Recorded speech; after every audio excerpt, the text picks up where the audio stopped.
We're talking winter weather, and yes, we are moving right into spring. In fact, the first day of spring. And right now, it does feel a bit more like winter. So is it too early to speak about the forecast for summer? Not at all. The weather company has just issued their first look at summer, and it is looking pretty hot. And here to talk about what that might mean for your wallet and the overall economy is weather company business analyst and meteorologist Paul Walsh. Paul, good morning to you. And right out of the gate, I have to ask you, how big of an impact does weather have on our spending habits as we ease into the summer season? Well, Ronald, the weather has a huge impact on our spending habits because it has a huge impact on our behavior. It affects where we go, how we spend our time, and how we spend our money. So when we're looking at a condition like this year where we may see a hotter than normal summer, that could have a significant impact in terms of the economy. It also will have an impact on the way that we're living our lives, which will reflect across, of course, the entire country. Well, let's talk about that. Let's hone in on the impact that you think. So if this summer is going to be a little bit hotter than normal, how will that affect the economy?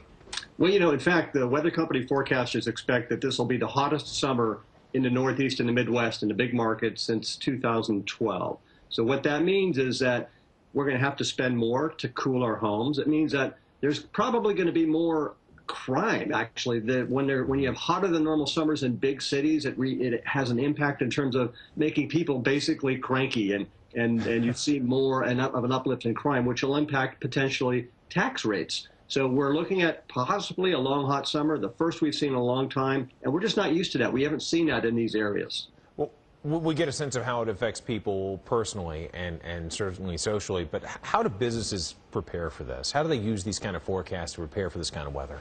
Yeah, of course, Reynolds, the longer range forecasts are getting more and more accurate. Think about our prediction for El Nino, which was generally spot on.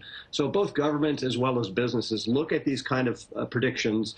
They marry them up with analytics, so understand how conditions like this in the past have affected human behavior and human health, and then use that information to better prepare and plan so that when the conditions happen, they're basically better prepared to be able to deal with the ramifications and be able to help us as citizens and also as consumers. Ladies and gentlemen, he is the amazing Paul Walsh. Paul, thank you so much for your time this morning. Enjoy the rest of your day, my man. Enjoy.